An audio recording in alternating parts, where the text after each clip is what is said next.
des légendaires studios de Limoilou, CKRL présente le Geek contre-attaque avec Éric Lajoie, Simon Boucher, Philippe Jacques, Laurent Maheu, Sabrina Cloutier, Simon Trudeau, Conan Arsenault et l'omnipotent Mikey J.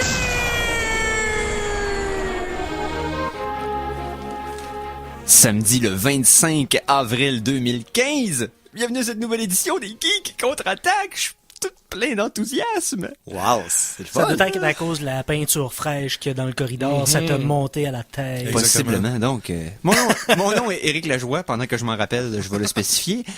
À ma gauche se situe mon co-animateur fidèle et dévoué Simon Boucher. Salut, mister. Oui, salut les gars, comment ça va? Ça va très bien, très très bien. On a aussi notre chroniqueur film extraordinaire. Oh yeah. Mr. Conan Arsenault. Content d'être ici, mon cher ami. Yes, et le non moins notable Mikey G à la console. Je suis loin d'être un notaire. C'est pas ça que j'ai dit. Pas grave. OK. Donc, sans d'autres pertes de temps, on va y aller avec des geektualités, hein? T'en penses quoi, toi? C'est maintenant l'heure de vous informer. Voici les Geektualités avec Simon Boucher. Alors. On avait une semaine chargée la semaine dernière. Cette semaine, que s'est-il passé dans les actualités selon toi, Simon? Ben, j'ai beaucoup de choses, parce que j'ai plein de choses comme d'habitude. Cependant, c'est pas juste dans le sac général de Geektualité. Okay. On va faire un peu plus de jeux, puis on va faire un petit peu plus de cinéma de télé tantôt.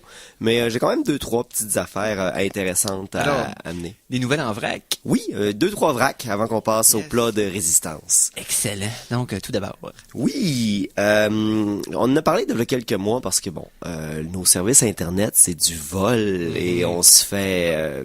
ici, je n'utiliserai aucun mot parce qu'aucun bon mot ne peut sortir de ma bouche présentement. On se fait insérer des organes génitaux. Des corps étrangers sans notre consentement. Exactement. Hein?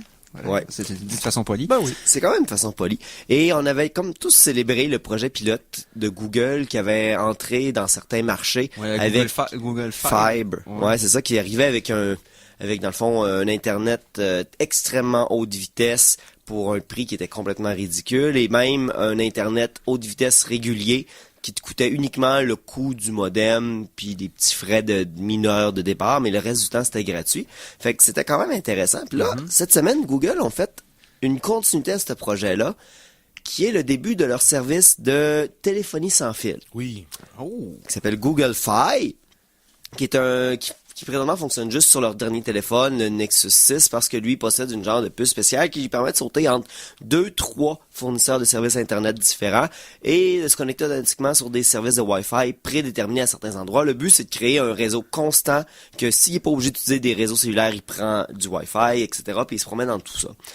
Le problème, c'est qu'autant que l'idée est bonne, il y a juste un seul téléphone qui supporte ça, qui est le dernier Nexus, qui est extrêmement gros, si vous me permettez l'expression. Okay. Le petit jouet à Conan ici est minuscule comparé au nouveau Nexus. Ok, c'est un genre de phablette comme ils appellent. Là, ouais, c'est pardonne-moi l'expression, mais on n'est pas très loin de s'approcher du format Laurent Maheu. Pas aussi loin. Voilà, ça, lui, c'est comme un panneau solaire qu'il y a dans ses Oui, poches. non, dans le fond, lui, il y a le Note Ultra Advanced Deluxe Edition XL Large. Bon, donc c'est limité à un seul téléphone et contrairement aux autres fausses qui sont rentrées dans la téléphonie, mais dans l'Internet des résidentiels, la différence de prix n'est pas là. Vous pouvez même avoir des prix égaux ou même plus bas avec vos fournisseurs actuels. Fait que autant que la révolution s'était faite avec le fiber pour les endroits où ski l'offre, autant que dans ce coup-ci, on n'a aucune idée de ce qui se passe parce qu'ils ont juste l'air de donner des coups d'épée dans de l'eau. Pour donner une petite référence pour le Nexus, là, il est petite affaire plus petit que l'iPad mini. Puis c'est ce que j'ai Donc, ici. et un iPad mini, c'est ridiculement grand pour c'est une ça, seule ouais. main, là. je On veux en dire. a un au travail, même les gens qui sont fans de gros téléphones le trouvent trop gros, là. Ouais, c'est ça. C'est, à un moment donné, va falloir que on a toutes des poches différentes de culottes pour avoir des jeans qu'on peut, parce que, voyons donc. Parce que j'imagine que la mode des pantalons en dessous des fesses va s'en aller assez vite parce que le téléphone va racoter dans le derrière du genou, c'est pour pas marcher. Exactement. Ou, au contraire, elle va rester là parce que le monde s'achète des pantalons hauts, mais que le téléphone va tellement être lourd qu'ils vont redescendre en dessous des fesses. Ah, ok, ouais.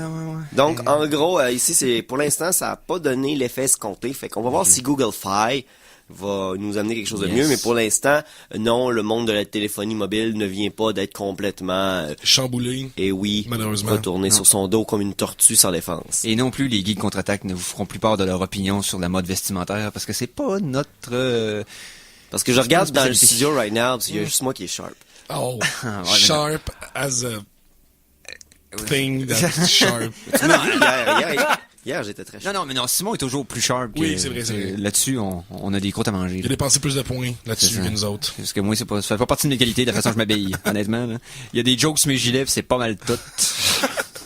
Donc... Est-ce que tu dis, oui, merci. Oui, merci, Mikey. on dérapait. Donc, deuxième nouvelle en vrac. Sinon, ben, c'est un anniversaire cette semaine. Ah ouais? Oh. Un très bel anniversaire. Quelqu'un qui vient d'avoir 25 ans. OK. Puis qu'on l'aime beaucoup. Je parle bien sûr de Monsieur le télescope Hubble. Oui. Oh, le Ouais. télescope Hubble. Hubble. Hubble. Hubble. Qui est encore notre télescope principal, notre plus puissant, et que quand tu y penses comme il faut, c'est de la technologie vieille de 25 ans. Ça a juste 25 ans. Oui. Dans ma tête, ça datait de tellement plus longtemps que ça, Hubble. Mais, quand tu y penses, qu'est-ce qui se passait il y a 25 ans? Windows 3.0. Ouh. Ouch. La première saison des Simpsons. Ouais, ça, dans ma tête, c'est déjà moins loin. Le magazine Vogue. C'est Oh, des exemples what? sortis par un autre truc, mais il y a 25 ans, c'était surtout dans le monde, l'électronique là-dedans, là, ça doit pas être très très fort non Non, plus, là. effectivement. Pas pour rien qu'ils ont fait beaucoup de modifications, surtout que les premières années, il a servi à que dalle. Il y a eu une jeunesse très difficile, Hubble. Il y a eu des gros problèmes de miroirs. Ouais, de lentilles, de Ouais, miroirs, tu sais, oui, il a fallu y mettre des nouvelles lentilles, lui mettre des nouveaux miroirs. C'est vrai. Ça a pris des années avant qu'il commence à servir à faire quoi que ce soit qui a de l'allure, parce que c'était toujours flou ou décalé. Et Mais c'est quand même lui qui nous a apporté le Deep Field, là. C'est quand même lui qui a apporté les plus grandes images. Ben, je dirais que ça l'a donné un regain exponentiel à la recherche spatiale. Ah oui, vraiment. Depuis qu'Hubble est en orbite, je veux dire, on a obtenu plus d'images de Hubble que de tous les télescopes qu'on avait eu avant réunis. ben, il y a Donc, l'avantage de pas non plus avoir de pollution lumineuse. Exactement. À moins que tu sois capable de faire de la pollution lumineuse dans l'espace. Fait que je propose qu'on envoie tous des gigantesques projecteurs sur la Lune. Oui. Qu'on envoie des rayons qu'on rebondisse sur la Lune directement sur Hubble puis qu'on l'aveugle. Qu'on Mais- fasse comme dans les spectacles, pour qu'on pointe tous nos pointeurs laser en même temps. exactement. Ouais. Fait que, donc, aujourd'hui, ben pas aujourd'hui, mais cette semaine, j'espère que vous avez eu une bonne pensée. D'ailleurs, il y a des ballons dans le studio pour ça. Hubble, c'est merci. Et puis, on sait que tu as un nouvel ami qui va prendre ta place dans les prochaines années, mais il va pas te remplacer complètement. Il est là pour t'aider et non pas te C'est remplacer. du support, exactement. Ouais, exactement. On va être là pour le supporter. Une autre petite nouvelle en vrac. Oui, quelque chose ici d'étrange. Je sais pas trop comment ça va marcher. Je pourrais mettre ça dans le film télé, mais c'est un petit peu au-dessus de ça. La compagnie de cinéma Lionsgate Oui. est en train de produire une sorte de Netflix. Oh. OK. C'est un jeu dangereux. Oui, mais uniquement pour les geeks. Oh. Donc, le problème ici, c'est qu'est-ce que Lionsgate a à nous offrir Ouais. spécifiquement à eux, parce que tant qu'à ça, les autres compagnies vont préférer envoyer leur contenu sur Netflix ou sur un gros service que leur service. Puis, OK, je peux comprendre qu'ils vont se dire qui utilise des ordinateurs pour écouter C'est des les émissions, geeks. c'est les geeks. Oui. Ouais. Fait que, qu'est-ce qu'ils ont spécifiquement à nous amener avec ça? Ça va être difficile à voir. Est-ce que c'est aussi juste un genre de coup de publicité ou de bonne foi ou quelque chose de genre? Et Peut-être. je ne Ça- pense ça- pas non plus. Mais dans le fond, mais leur but, c'est, est-ce que c'est eux qui vont produire tout le contenu ou ils vont, comme juste spécifier le contenu pour Non. une certaine Je veux dire, niche? Est-ce que tu veux savoir pourquoi ils font ça? Ouais.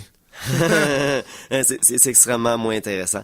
Lionsgate a noté que 17 des 20 meilleurs films côté monétaire et performance dans les dernières années ont eu des apparences au Comic-Con. San Diego Comic-Con. Donc, ils se disent, ben, si ces films marchent là, c'est parce que ils ont eu de la visibilité auprès des geeks. Fait que, on va essayer de faire ça. Fait que ça sonne comme un monsieur en cravate qui fait comme, yo, je suis chill. Oui, c'est ça, c'est Poochie all over again, là, tu sais, c'est le Scratchy and Poochie show. Y a rien de pire que ce genre d'attitude-là, surtout au niveau des médias. Oh my god. Mais, pour le donner à Lionsgate, c'est eux autres qui ont beaucoup de contrôle sur les films de Young Adult Novel. OK.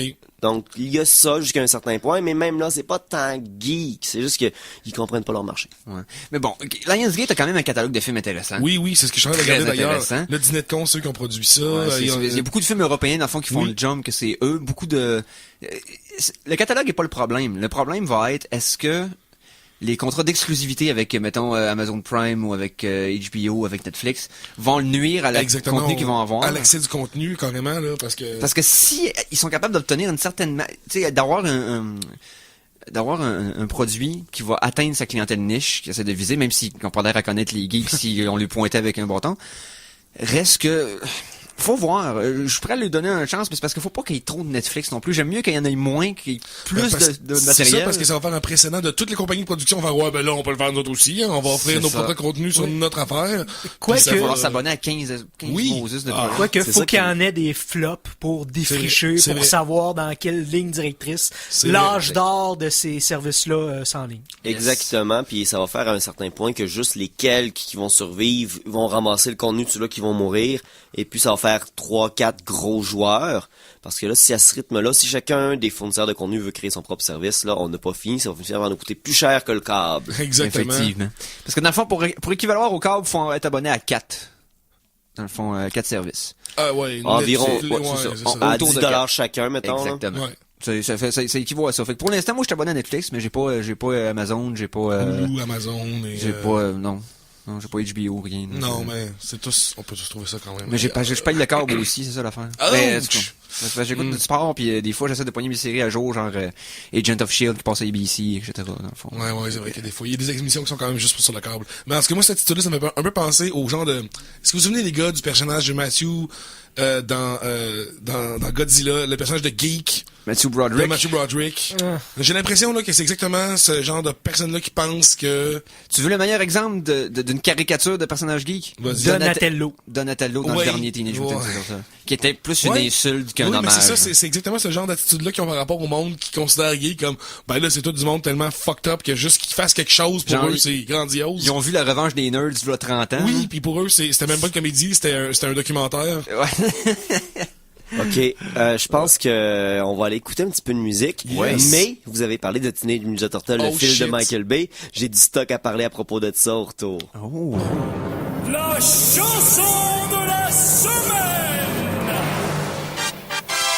Alors cette semaine, moi et Conan, on est en garde musicale partagée. Yes. C'est-à-dire que j'ai la première chanson et c'est Conan qui va s'occuper de la deuxième. Première chanson, on va y aller avec un groupe qui s'appelle Project X, qui, pendant les années 2000, a produit beaucoup de musique de jeux vidéo très proche des intégrales, mais avec un petit peu d'improvisation quand même. Ils ont aussi fait un méga party qui ont filmé... Non, c'est pas ça. Non, c'est pas eux. Okay. Et Project X, en fond, ont repris des trames sonores intégrales de jeux. Commencé avec la série Mega Man, donc de leur album Mega Man 2. On va entendre leur version de la Final Battle. Et ça, c'est une pièce qu'on n'entend pas souvent de Mega Man 2. C'est, dans le fond, le dernier écran avant... en tout cas, dans Mega Man 2, il y a comme un écran qui n'a pas de musique qui se trouve être celui de le dernier. Mais celui d'avant, dans le fond. On va y aller avec le Final Battle Project X de Mega Man 2. Et on va revenir tout de suite après pour la suite des Geeks contre-attaque.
On a déjà commencé à s'ostiner. On s'est fait Donc, pogner. ouais, c'est ça, la chanson est en train de fader. Donc, on a entendu Project X Final Battle de leur album Mega Man 2, donc disponible sur les internets. Il y avait quelques pièces de ce groupe-là qui sont disponibles sur Overclock Remix, comme exemple, mais vous pouvez aller sur le site de Project X et downloader leur album complet. Et c'est gratuit, donc voilà. Et c'est une pièce qui date de début 2000, là. Donc... il y a quand même un peu de talent derrière la cravate. Maintenant. Là, vous nous avez entendu finir une discussion qu'on a vue pendant la pause, aussi bien si garoché de façon complète. Donc, Chronique Cinéma!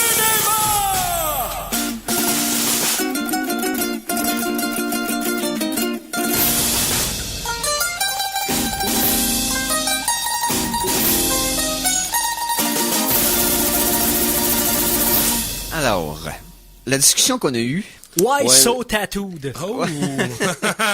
c'est à propos d'un film qui s'en vient dans les prochaines années, qui s'appelle Suicide Squad.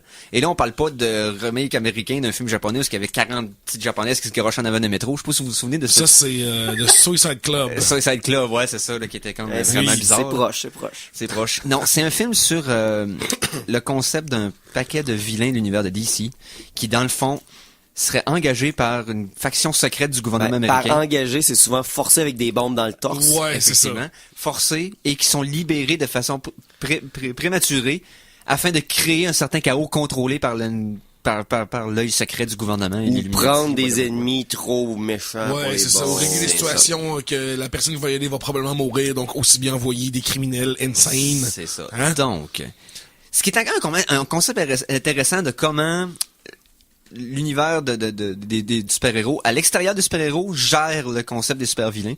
C'est que Marvel a pas approché ça de la même façon, mais le film, donc, va avoir un paquet d'ennemis de l'univers de DC, plus spécifiquement ceux de Batman, étant donné que c'est lui Oui. qui a peut-être le catalogue de vilains le plus élaboré de tous.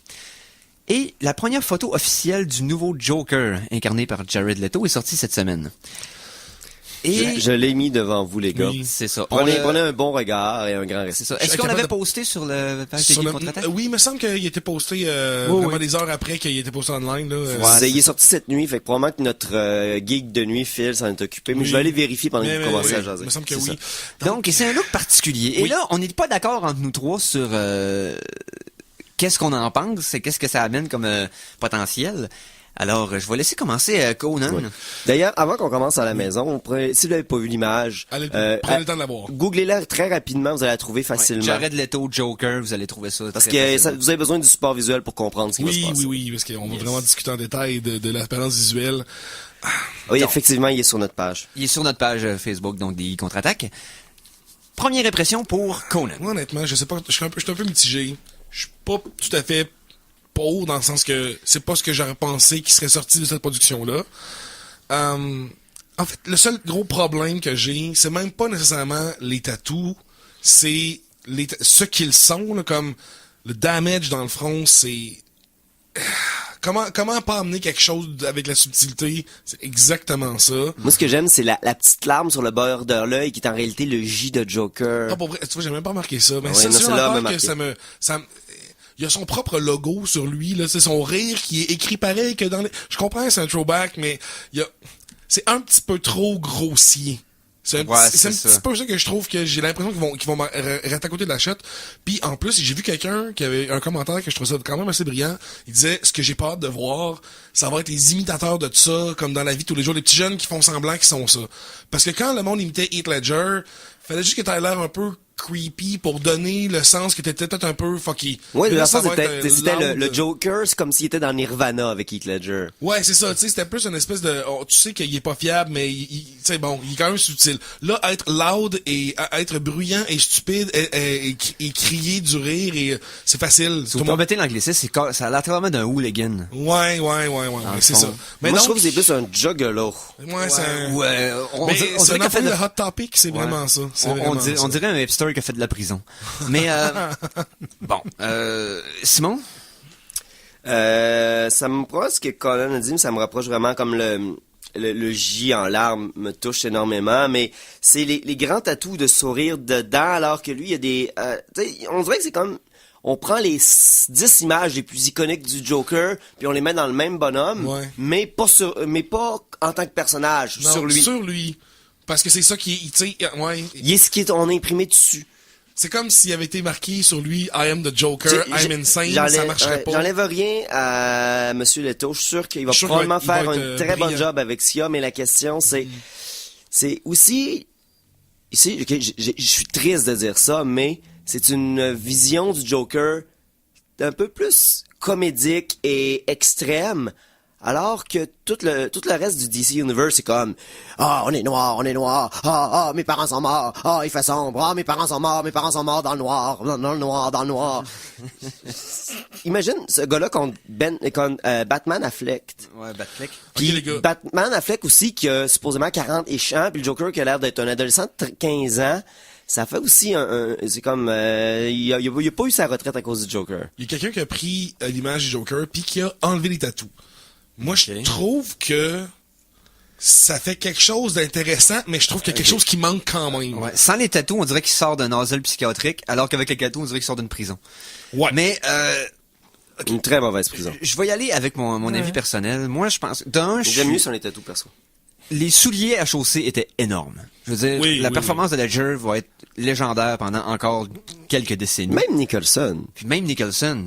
Puis justement parce que sa version était différente, ça l'a fait en sorte que les deux coexistent bien dans l'univers cinématographique de Batman.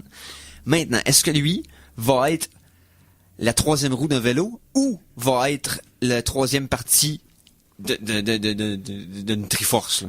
C'est-à-dire genre une version autre, Ouais, c'est ce que je souhaite. tu sais, qui a l'air un peu plus j'ai hâte de voir parce que Leto est un acteur sensationnel. C'est un acteur Oui, qui est méthodique, il peut ramener le rôle à quelque chose de vraiment plus grand que ce qu'il a de l'air de. Exactement. Tellement que c'est un bon C'est acteur. un entre guillemets method actor, c'est-à-dire que c'est un de gars qui a des méthodes particulières d'incarner un rôle, qui est très extrême dans sa façon de faire son métier, qui a eu des pertes, Ledger aussi. des pertes de poids et des gains Oui. de poids énormes pour certains rôles, dans le cas de Leto, et Ledger aussi d'ailleurs.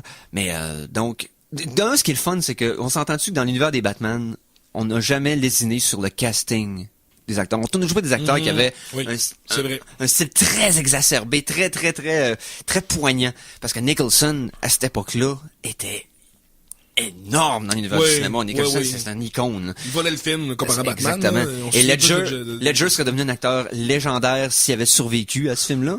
Honnêtement, après ça, aurait pu être cassé dans qu'est-ce qu'il voulait. C'est vrai. Donc, à partir de là, est-ce que Leto va se mettre sur la map des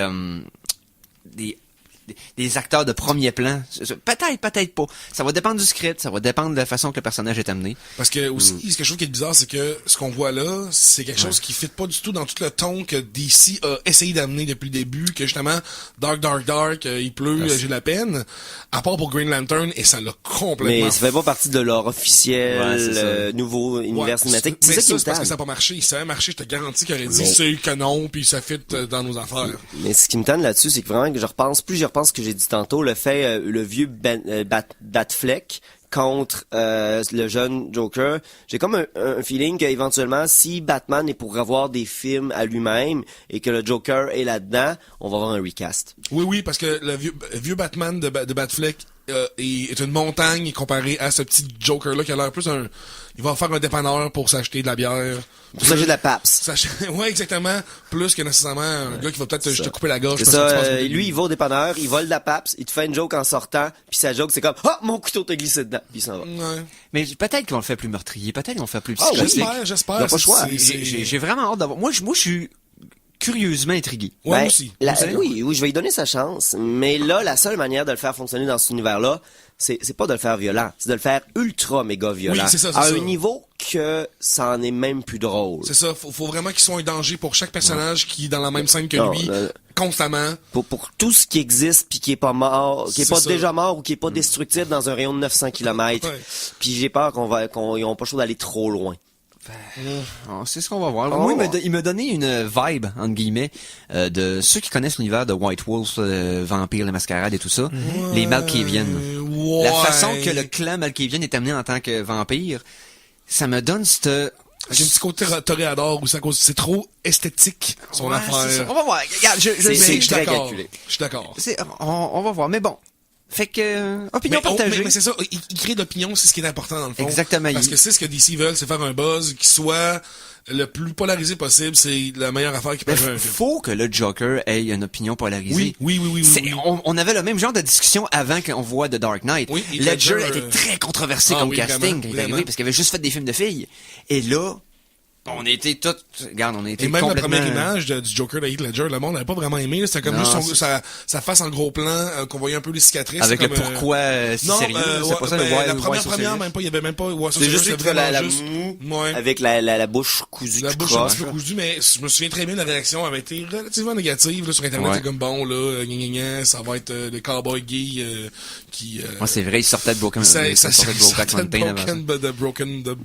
Mountain. Bareback Mountain. Brokeback. C'est pas Bareback. Non. Vous connaissez pas le titre, donc vous l'avez pas vu, j'imagine? Je l'ai vu. Non, j'ai pas vu, c'est vrai. Hey, avant qu'on aille en pause, une dernière petite chose de Batman. T'sais, on va clarer tout de suite Batman. Oui. OK, Frank Miller vient d'annoncer une 3e partie à sa série du Dark Knight en bande dessinée, pour pas mélanger. Bon, vous en aviez eu 2 autres, et dans le fond, il y a eu le Dark Knight, The Dark Knight Returns, et puis maintenant, c'est The Dark Knight, The Master Race. Le titre est bizarre. Frank Miller est rendu officiellement le mononcle weird de la famille. Frank Miller, c'est un raciste, là, comme quand même assez vocalement dit. Il y a des opinions conservatives très à droite. C'est un républicain hardcore. Par contre, depuis son cancer, je sais pas si vous vous souvenez, mais voilà quelques mois, il a vraiment passé proche de mourir. Il avait perdu énormément de poids. Les photos qu'on avait vues, il avait l'air d'un squelette. Et quand il a participé à Sin City 2, entre autres, les photos de lui, t'étais comme, wow, tu reconnaissais même pas le gars. Et peut-être qu'à la suite de sa maladie-là, il y a peut-être eu d'autres idées, sauf que c'est vrai que la dernière BD qu'il avait faite personnellement, qui était dans le ton de Sin City, mais je me rappelle plus du titre. Thousand Bullets, quelque chose de genre? Non, c'est pas lui, ça. Mais il avait fait une mini-série qui était, je vous dirais, que de point de vue politique, était très douteuse comme message. On va voir ce que ça donne, mais parce que juste ces dernières œuvres ont vendu beaucoup, mais ont mis DC en damage control de façon active après chacune des apparitions puis des références qui sortaient de ces dernières œuvres. Il est rendu le mononcle raciste qui est juste trop connu pour que tu puisses plus l'inviter au party de Noël, mais qui est là à chaque fois, puis à chaque fois, ça c'est awkward quand il pogne les seins de la plus jeune, puis ils ont donc bien grossi, en maintenant qu'il parle du fait qu'il se fait voler toutes les bonnes jobs alors qu'il n'a pas travaillé depuis 15 ans. Oui, je suis d'accord. Ok, c'est vrai, mais ça reste à voir. Ça reste une légende, il y a peut-être du bon stock, on va voir, mais préparez-vous à peut-être d'autres controverses batmaniennes. Des battes controverses. Des battes controverses. Donc, je pense que c'est le temps de prendre une batte pause pour aller écouter des battes pubs et vous revenir pour la batte deuxième demi-heure des Geeks contre-attaque. Alors attention, ici c'est François Pérusse et ce que vous écoutez en ce moment, c'est les Geeks contre-attaque. Fait que, watch out. À CKRL 89,1.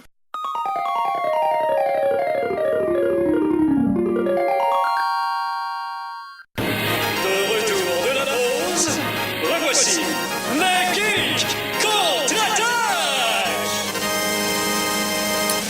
Bienvenue, très adorés auditeurs, à la deuxième demi-heure des Geeks contre-attaque de cette édition du 25 avril. On devrait vraiment avoir des estrades pour que le public puisse nous regarder durant les pauses parce que les meilleures blagues sortent. Oui, c'est là qu'on a nos meilleurs moments. Fait que préparez-vous, éventuellement, il va y avoir des rires de public qui sont en direct parce que l'émission va être en direct avec du public, ça va être drôle. Mais pour être très honnête, vous pouvez nous poster sur la page Facebook. Si vous tentez de venir nous voir, dedans, il y a des grandes fenêtres devant le studio, mais vous pourriez venir assister. Oui. J'ai pas de problème. Il y a des chaises de lousse, vous vous asseyez. Avertissez-nous parce qu'il va falloir que je mette des pantalons. Oui, c'est ça. Oui, faut qu'on s'habille, oui. Ou au contraire, il va falloir que tu laisses chez toi.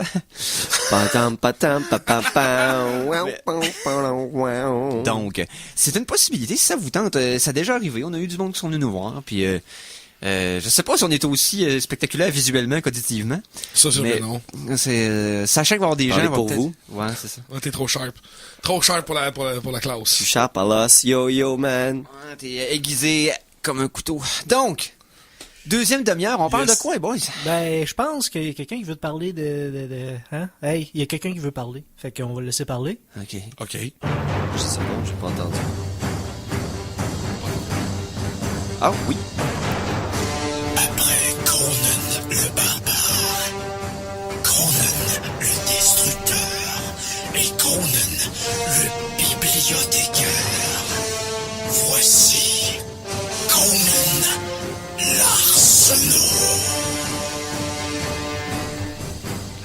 J'aime tellement cette tune-là, je m'étonne jamais. Je me réveille avec cette tune-là, des fois, pour de vrai, dans mon réveil matin. Basil Polderis, la trame sonore de Conan le Barbare. Ah, quelle trame sonore splendide. La suite de Conan le Barbu. Oui. Ouais, c'est ça. La musique écrite par Basilic Boldery. Hein. Ouais, et c'est le prequel de Conan O'Brien, c'est ça? Oui, Non. yes! On dérape encore, mais Hey. j'ai pas fait sonore. Donc, Go. J'ai écouté comme plein de films que je vais vous parler parce que ça fait pas longtemps que j'en ai parlé. Puis j'essaie de trouver les meilleurs, mais je veux parler d'au moins 2 films que j'ai écoutés il y a pas longtemps. Dragon Blade, le dernier film de Jackie Chan, une espèce de fantasy épique. Ben c'est pas vraiment fantasy, plus épique. Comment appeler ça, des films de Wuxia qu'ils appellent là. Mais là, la question, Jackie Chan, pendant un long moment, était la pute à Disney. Ouais. Est-ce encore le cas? Ben non. ça, c'est un film des Shaw Brothers, j'imagine, c'est un film asiatique. Je pense que c'est lui qui l'a produit. Ah, c'est lui qui a produit. Il me semble que oui, je me souviens bien de la production, mais c'est le premier film asiatique de John Cusack qui fait le parce que dans le fond, John Cusack fait un romain. Ça se passe sur la route des épices et Jackie Chan fait comme un peu la police de la Silk Road. La police des épices? Oui, la police des épices qui sont pognés dans un fort. Donc là, il y a comme plein d'intérêts qui arrivent différents. Il y a les Romains qui arrivent, il y a les Huns qui arrivent. C'est honnêtement Les Phéniciens. pas mauvais du tout. Il y en a-tu des... Je pense que oui. Il y a vraiment plein de monde. Puis c'est très écoutable. Pour le genre de film que on s'attend tout le temps à ce que ce soit vraiment juste... un peu n'importe quoi avec des mauvaises jokes chinoises. Mais là, Jackie Chan, c'est une idole. c'est Ouais. vrai, mais ces genres de films-là, Mais d'habitude... Mais là, sont- il est rendu vieux. Oui. Fait-tu encore toutes ces cascades? Puis Oui. est-tu encore aussi flexible? Là, il fait quand même, encore une fois, parce que là, vu qu'on est plus sur l'histoire que nécessairement le personnage de Jackie Chan qui se promène puis qui saute partout, il y a une couple de scènes qu'il fait. Il le fait toujours aussi bien. On sent pas qu'il est fatigué. Il y a même des chorégraphies qui sont assez impressionnantes. Puis tout ça pour dire que, ouais, c'est ça, c'est vraiment un bro movie asiatique, là. C'est plein il y a comme pas j'aurais dit ça maintenant, il y a comme pas de femmes dans ce film-là. C'est juste des gars il y a des Romains, il y a des Phéniciens, il y a des Huns, pis là, ils construisent des affaires ensemble, ils construisent des catapultes pour défendre le fort. Donc, c'est vraiment un bro movie épique d'asiatique. Beaucoup de serrage de main au poignet. Oui, beaucoup exactement. de yeux reluisants qui versent pas de larmes, mais que, tu sais, bro. Voilà, exactement, on construit de quoi. Donc, Donc, c'est un film propice aux polices de l'épice. Oh! Oui.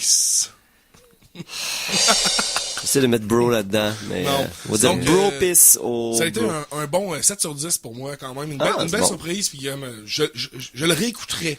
C'est le genre de film que d'habitude tu réécoutes pas, tu vois une fois, puis t'es comme en gros déploiement. C'est là, intéressant. Ok, la lame du dragon, le Dragon Blade. Oui, exactement. Et puis j'ai écouté aussi Jupiter Ascending. T'as peu, j'ai pas compris, là. Le film, c'est Jupiter Ascending. Ah. Mais c'est parce qu'il y a un personnage qui parle comme ça. Ah, Roy Dupuis là-dedans? On comprend rien de ce qu'il dit, même quand t'écoutes très Ouais, mais on comprend rien de ce que tu dis, fait que non, dis-le. mais c'est en plus c'est Eddie Redmayne qui joue le méchant principal. J'ai rien compris de aucun mot qu'il dit parce qu'il change de volume vraiment. Il passe à -5 à +40 en une seconde. Là. Il y a plein de dialogues comme ça, c'est vraiment bizarre. Donc Ça, c'est le film avec Mila Kunis. Oui, puis, et puis, Channing ouais, Tatum, Tatum, ouais. ouais, Channing Tatum et puis Mila Kunis. C'est comme un fairy tale de l'espace, dans le sens que c'est une fantaisie galactique. Il y a des affaires, honnêtement, que j'ai trouvé géniales, vraiment des idées qu'on n'avait pas vues dans les films de science-fiction, vraiment. Puis en plus, c'est Wachowski, c'est toujours visuellement... Visuellement, c'est un délice toujours, là, même le film de char, là, Speed Racer. Cloud Atlas. C'est tous des bonbons visuels, là, leurs affaires, tout le temps. Est-ce Mais qu'il y a une là, prémisse qui est comme ben, c'est parce que dans le fond, synthétisable? oui, c'est assez simple en plus. Là. C'est Mila Kunis, dans le fond, est la réincarnation génétique de la mère de la famille galactique royale, qui eux se chicanent pour des humains sur des planètes parce qu'ils récoltent le jus des humains pour se faire du jus de jouvence. Voilà, c'est vraiment ça. Donc, c'est Elizabeth Bathory dans l'espace. Ouais, Elizabeth Bathory avec des intérêts galactiques bizarres. Puis c'est comme wrong sur plein d'affaires. Channing Tatum est pas mauvais, mais c'est pas le bon choix. Mila Kunis, c'est pas le bon choix. Pantoute est pas bonne là-dedans. Il y a plein d'affaires qui viennent gâcher, mais il y a des super bonnes idées. Et la meilleure scène du film, selon moi, c'est une petite scène qui se passe dans l'espèce de... Il faut qu'elle aille chercher son permis pour prouver qu'elle est bien la possédrice, la détenteuse de la terre. Détentrice. Bon. Merci. Fait que c'est son permis de part de terre. Oui, exactement. Puis là, elle va voir comme l'espèce de bureaucratie galactique. Là, j'ai trouvé ça vraiment comme, c'est excellent comme petit bout. Il y a plein d'aliens qui ont des tampons. Puis ouais, va voir tel gars. Puis je me suis dit, hein, ça fait penser un peu à Brésil, ce moment-là. Et, out of the blue, Terry Gilliam apparaît dans le film. Oh! Terry Gilliam, en espèce de vieux monsieur qui est responsable des signets galactiques, là. J'étais comme, dans une petite scène qui fait un tatou, là, whatever. Mais j'étais tellement content, c'est le meilleur bout du film, selon moi, c'est le bout de bureaucratie galactique. Mais c'est la meilleure bureaucratie galactique que, mettons, épisode 1. Oui, parce que là, en fait, on voit le monde derrière le comptoir. Ça fait un peu penser Est-ce qu'il y a pire bureaucratie galactique que l'épisode 1? C'est même pas de bureaucratie, c'est des débats de Sénat galactique. C'est même pas de la bureaucratie. On voit personne avoir à prendre des papiers puis les mettre dans un truc. Il y a pas personne qui a invoqué le code Morin galactique dans l'épisode 1. Je demande le vote. Voilà, non. Le peuple de Rush Dush demande un recantage. Mais ça, là, j'aimerais bien plus savoir ça. Donc, c'est un peu un moment comme ça qu'il y avait dans Jupiter Ascending. Ouais. Donc, sinon, tous les moments d'action sont incroyables. Il y a des designs vraiment le fun. Parce qu'on sent qu'ils ont vraiment essayé de faire leur propre univers. Tu sais, expensive, là, on peut faire 60 films dans leur univers, mais non, hein, parce que quand tu l'écoutes une fois, t'es comme, tu peux rien savoir. Mais les personnages font des affaires tellement stupides, puis je veux vous en parler. La dernière affaire du film, ça m'a tellement fâché. Bon, Mila Kunis revient sur la Terre, elle a sauvé avec tout son le monde. permis. Avec son permis. Oui, c'est comme un tatou là, holographique qu'elle a ici, qui dès que tu le vois, t'es comme, bon, ok, c'est pas... C'est elle la bosse. Bon, c'est elle la bosse, tu sais. Puis là, elle est avec Channing Tatum. Elle a sauvé la Terre sans que tout le monde le sache, évidemment. Et Channing Tatum lui demande, est-ce que tu vas dire aux habitants de la Terre que, tu sais, t'es toi la bosse de la Terre? Et là, elle dit, ben non, ils vont pas me croire, là, tu sais, ils vont me mettre en prison. Pensez, genre, quand t'es la bosse de la Terre, t'as peut-être accès au moins à un vaisseau, genre, ou peut-être plus que c'est... À la limite, un avocat de l'espace. Oui, hein. exactement. Puis ça te tente C'est pas pas en de... prison, il mettrait à l'os. Non, mais de toute manière, mais ça te tente pas de faire le first contact puis d'intégrer l'humanité au reste de la galaxie. Non, elle reprend sa job comme au début du film, qui était genre femme de chambre. Il y a rien qui change pour elle à cette heure qu'elle a un fucktoy qui s'appelle Channing Tatum, qui a des ailes, puis qui est avec elle puis qui surfe avec ses bottes. Paraîtrait que le film a beaucoup souffert d'une réédition des studios avant sa sortie cinéma. Oui, il y a eu 1 an de reshoot. Ouais, Il est très d'un an. Que la vision de Wachowski est pas celle qu'on voit sur l'écran présentement. J'aimerais peut-être mieux la voir, la vision de Wachowski, parce c'est que faut attendre un director Scott, comme on voit souvent. Paraîtrait que ça pourrait faire un équivalent. Je parle pas un équivalent en tant que film, là, mais en tant que de changement de... Un peu comme Blade Runner. La différence entre l'original et le Director's Cut. Dark City, là, Exactement. Ouais, peut-être. Puis je compare pas ce film-là, ces deux autres films-là. Ce que je veux dire, c'est que probablement qu'il va y avoir Ben, je vais faire une meilleure comparaison. Sucker Punch. Director's Cut, écœurant. Ah ouais? Version cinéma était complètement incompréhensible. Parce qu'ils ont enlevé des points clés au montage pour favoriser l'action, qui justifiait le comportement de certaines personnes. Okay. Donc, il y a plein de décisions qui se prenaient dans Sucker Punch qui faisaient pas de sens. C'est bien ridicule. Mais c'est parce que t'avais pas le background, t'avais pas l'explication, qu'ils avaient tout enlevé parce qu'il y avait trop de blabla selon les studios. Peut-être que les Wachowski vont faire de quoi avec ça. Exactement. Mais on va se croiser les doigts que le Director's Cut soit le meilleur. Moi, je vais attendre qu'il y ait une version alternative qui sorte avant de l'écouter. Oui, ça vaut quand même la peine. Mais tu sais, je le réécouterais quand même si ce n'était que pour revoir encore l'aspect visuel, puis les séquences d'action sont incroyables. Puis ça me faisait juste penser, oh my god, c'était les Wachowski qui auraient dû refaire Transformers. Ça aurait été incroyable. Ça aurait été un des grands films de science-fiction, je pense, mais... Et la question que tout le monde se pose, mais si tu réponds, ça donne un spoiler, mais...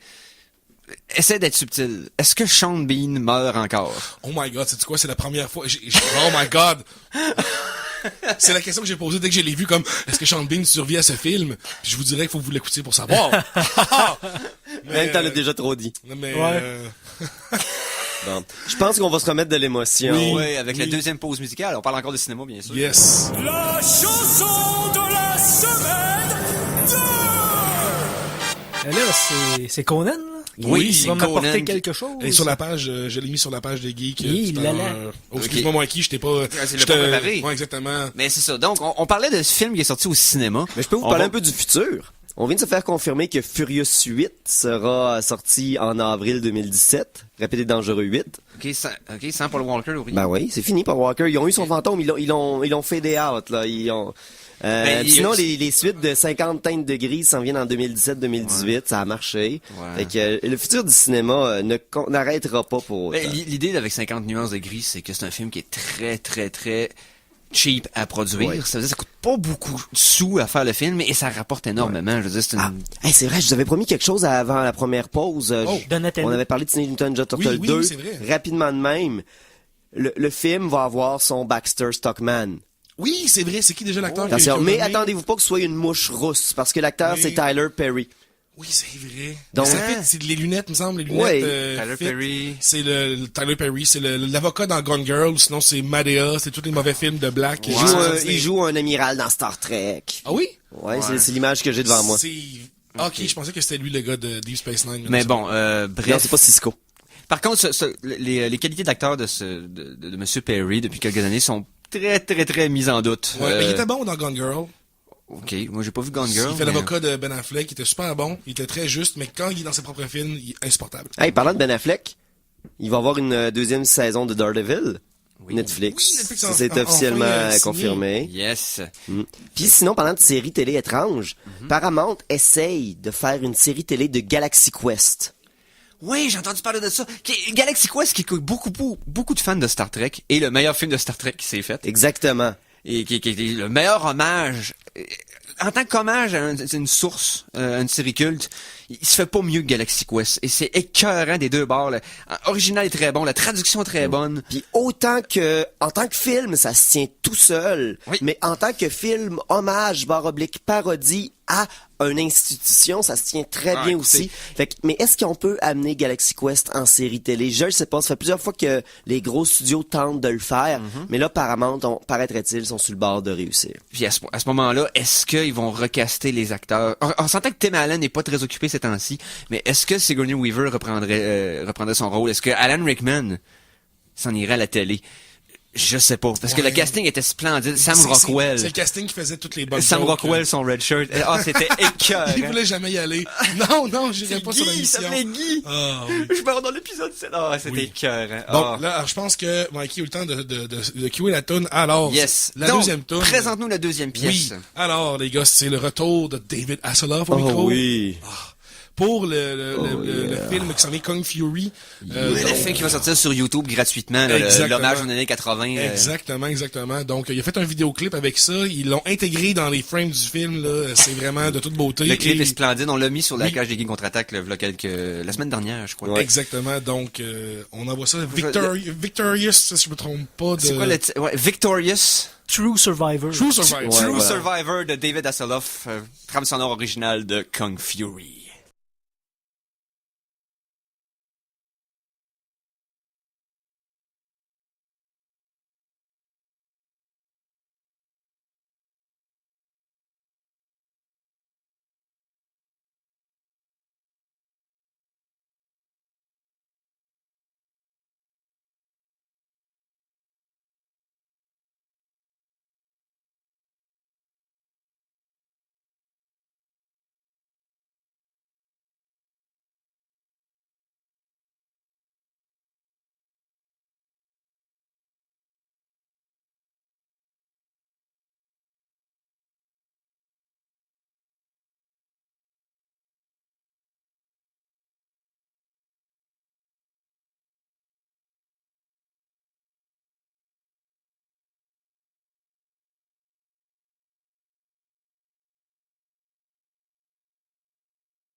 Alors, Action. c'était True Survivor de David Hasselhoff.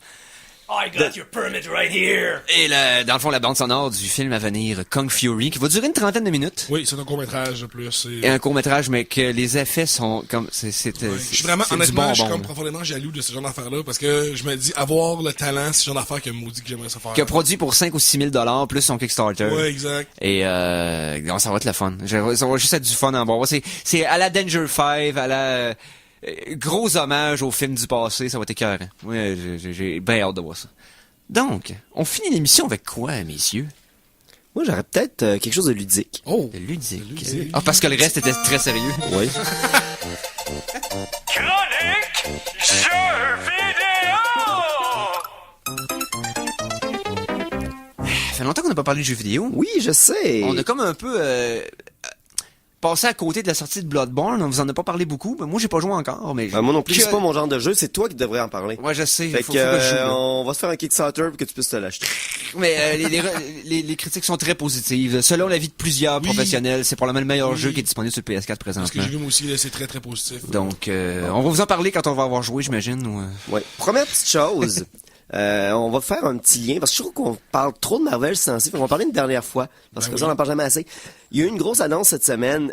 Marvel a annoncé un partenariat avec Telltale Games. Oui. Qui font les jeux sur les Walking Dead, sur Game of Thrones, Borderlands, pour une Wolf Among série, Us. pour développer des jeux basés sur leurs propriétés. Wow. Donc, des jeux d'aventure basés sur des propriétés de Marvel. Je veux un jeu de Deadpool avec ça. Ça serait Fait. parfait, parce que Beaucoup de narration, beaucoup de parlage.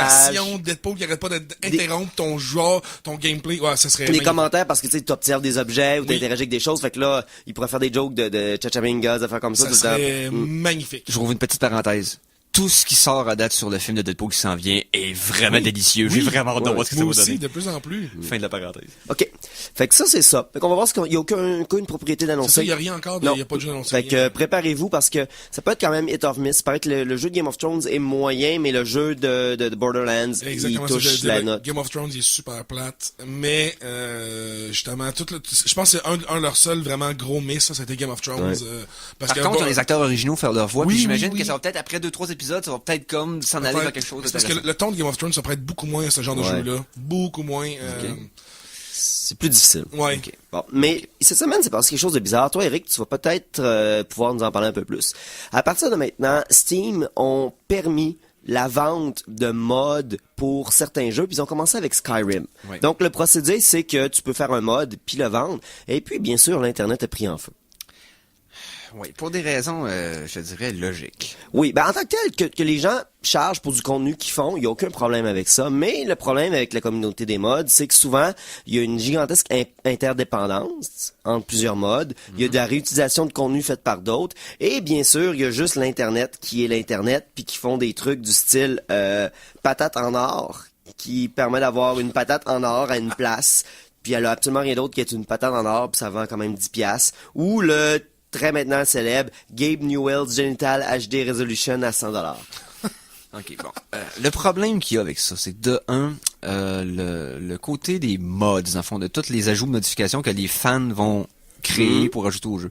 Skyrim est peut-être le jeu le plus notoire là-dessus parce que la quantité de mods disponibles excède le 35 à 40 000 seulement sur le site le plus populaire, c'est-à-dire Nexus Mods. Ouais. Donc, de charger officiellement à des joueurs des mods qui, de toute façon, vont trouver probablement une meilleure alternative gratuite. C'est déjà un peu bizarre. Ensuite, Mais le c'est produit parce que là, final- c'est pas Steam qui font ça, c'est le créateur du mod qui, Exact. lui... Parce que là, tu peux dire, donnez-moi un peu de subvention pour mon travail, mais le monde le font pas. Toi, Mais- t'as-tu déjà donné de l'argent pour un des 50 millions de mods que t'as Non, utilisé? parce que je suis prêt à accepter le fait qu'il y a des erreurs dedans ou qu'il n'est pas terminé parce qu'il est gratuit. C'est un work in progress. C'est encore à devenir, c'est un chantier. Mais C'est quelqu'un justement, qui essaye un programme, qui ça va peut-être finit- avoir des conflits, qui va peut-être faire planter ton jeu. Oui. Oublions pas ça. C'est que si tu payes pour un mode et qu'il y a un conflit, quelque chose d'autre dans ton C'est- jeu, puis ton jeu fonctionne Faut que tu plus, recommences au complet. quelqu'un qui est assez connaissant de la façon qu'un mode s'installe dans un jeu peut réparer le problème. Mais quelqu'un qui connaît pas ça du tout peut se ramasser avec un jeu inutilisable, avoir payé Skyrim $40, payer 2$ pour un ajout et le jeu démarre plus.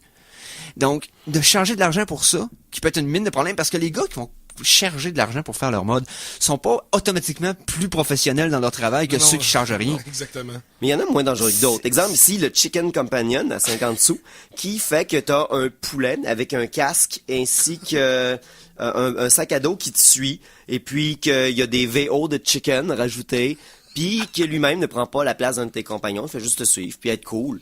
Tu sais, c'est pas ça qui va te causer des problèmes dans ton jeu, puis c'est juste sûr. dans la mode du petit DLC sympathique. Ben, ironiquement, peut-être, parce que souvent, là, je vais parler un petit peu en termes que peu de monde va me comprendre, là, mais c'est que les modes de compagnons à Skyrim, c'est des modes qui ont beaucoup de scripts. Et quand tu joues dans le script du jeu, c'est là qu'il y a le plus de chances d'avoir des conflits.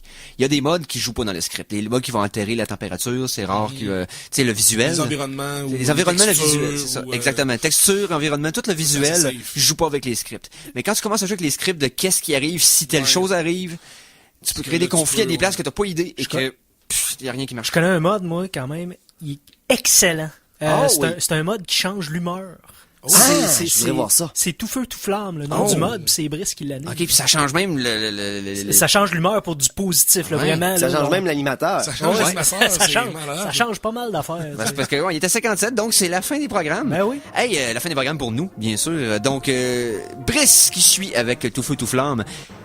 Quelle discussion sans fin qu'on commence, les autres, à cette émission-là, c'est fou. Donc, voilà. Merci, Simon. Ça fait plaisir. Mais- merci, Conan. Notre vie n'est qu'une émission de radio. Hein? C'est bon, ça veut dire qu'on est écoutable, mais pas regardable. Merci à Mikey. Meilleure citation ever. Merci, Eric. De rien. Et surtout, merci à vous autres, gang de fous. Et on se revoit la semaine prochaine. Donc, on finit ça comment? Ah oui. Salut les geeks.